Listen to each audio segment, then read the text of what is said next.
नमस्कार, मैं Chandan Singh CS education पे एक बार फिर से आप सभी पेरेंट्स का बेहद स्वागत करता हूँ। आज के वीडियो का टॉपिक है डीजी ईडब्ल्यूएस कैटेगरी के थ्रू बच्चों के एडमिशन के लिए डॉक्यूमेंट्स क्या-क्या जरूरी हैं। कौन से डॉक्यूमेंट्स चलेंगे, कौन से नहीं चलेंगे, इसी के ऊपर हम आज बात करेंगे। ठीक है, तो सबसे पहले डॉक्यूमेंट की बात करें तो बर्थ सर्टिफिकेट बहुत जरूरी हो जाता है। बच्चे का डेट ऑफ बर्थ के लिए क्या-क्या चीजें आप यूज कर सकते हैं, इसके ऊपर हम बात करते हैं। तो जो पहला है वो है बच्चे का बर्थ सर्टिफिकेट। बच्चे का बर्थ सर्टिफिकेट कहीं का भी हो तो चल जाएगा। जैसे जनरली होता है ना कि दिल्ली में एडमिशन के लिए जो है दिल्ली के डॉक्यूमेंट्स मांगे जाते हैं, तो उसमें जो अगर बर्थ सर्टिफिकेट अगर किसी भी स्टेट का होगा तो वो भी चल जाएगा। उसके बाद जो अगला डॉक्यूमेंट आप यूज कर सकते हैं हॉस्पिटल का डॉक्यूमेंट।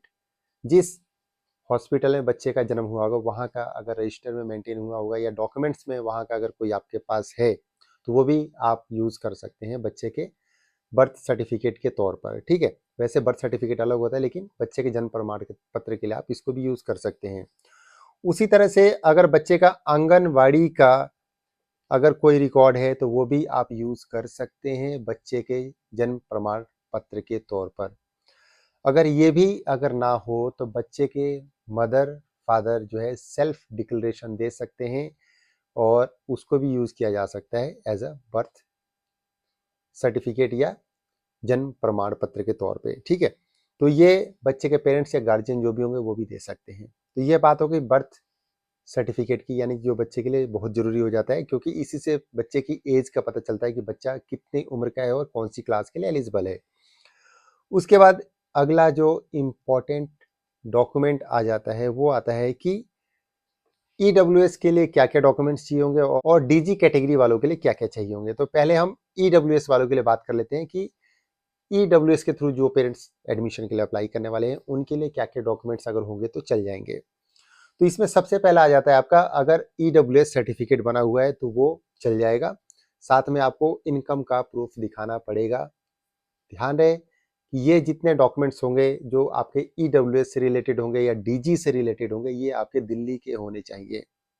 और जो मैं आपको बर्थ से रिलेटेड चीजें बता रहा था उसमें आपका जो है सिर्फ एक बर्थ सर्टिफिकेट किसी अदर स्टेट का भी चल सकता है। बाकी जो मैंने बताया हॉस्पिटल का या आपका आंगनवाड़ी का या जो पेरेंट्स डिक्लेरेशन देंगे वो तो दिल्ली से ही होंगी, तो वो सब चीजें दिल्ली की होनी चाहिए। ठीक है, तो हम बात करते हैं ईडब्ल्यूएस की। तो यहाँ पर मैं बता दिया कि ईडब्ल्यूएस सर्टिफिकेट के साथ आपको इनकम का प्रूफ देना पड़ सकता है और वो जो है किसी रेवेन्यू ऑफिसर के द्वारा जारी किया हुआ होना चाहिए और जो रेवेन्यू ऑफिसर होगा वो तहसीलदार रैंक से नीचे का नहीं होना चाहिए। इस बात का आपने ध्यान रखना है। उसके बाद अगर किसी पेरेंट्स के पास बीपीएल कार्ड है तो उसको भी आप यूज कर सकते हैं ईडब्ल्यूएस कैटेगरी के लिए। अगर किसी के पास एएवाई यानी अंत्योदय अन्न योजना कार्ड अगर है आपके पास तो उसको भी आप यूज कर सकते हैं एज अ ईडब्ल्यूएस के लिए। ठीक है, उसके बाद अगर इनमें से भी किसी के पास कुछ नहीं है तो अगर किसी के पास फूड सिक्योरिटी कार्ड है और किसी कॉम्पिटेंट अथॉरिटी के द्वारा यानी कि food and civil supply department government of Delhi के द्वारा अगर इशू किया गया है तो आप उसको भी यूज कर सकते हैं ईडब्ल्यूएस कैटेगरी में एडमिशन के लिए। तो ये सारी चीजें थी ईडब्ल्यूएस कैटेगरी के लिए। अब हम बात करेंगे डीजी कैटेगरी के लिए।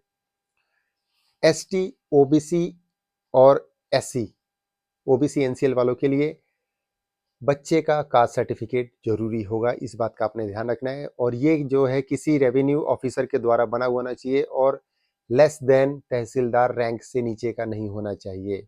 इस बात का आपने ध्यान रखना है, मतलब कि तहसीलदार रैंक से नीचे का कोई भी ऑफिसर का बनाया हुआ नहीं चलेगा और ये जो है गवर्नमेंट ऑफ दिल्ली के द्वारा बना हुआ होना चाहिए। इस बात का आपने ध्यान रखना है। ठीक है, बच्चे का सर्टिफिकेट हो गया।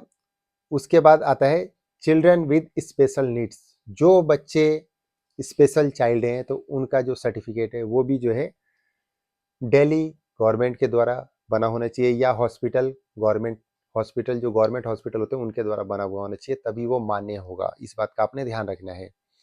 उसके बाद आ जाता है जो बच्चे ऑफन हैं या ट्रांसजेंडर हैं उनका भी जो है डॉक्यूमेंट्री एविडेंस आपके पास होना चाहिए, तभी आप उस बच्चे के एडमिशन के लिए अप्लाई कर पाएंगे।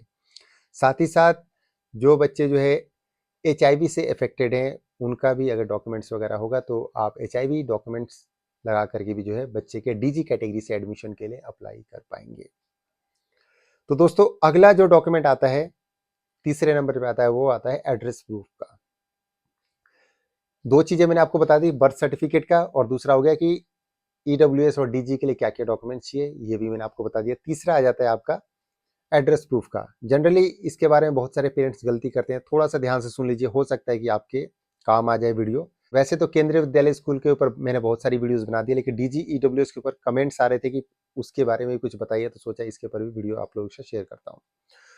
तो एड्रेस प्रूफ में आप क्या क्या यूज कर सकते हैं मैं आपको बता दूं। आधार कार्ड, माता पिता का अगर आधार कार्ड है दिल्ली का तो आप उसको as a address proof use कर सकते हैं।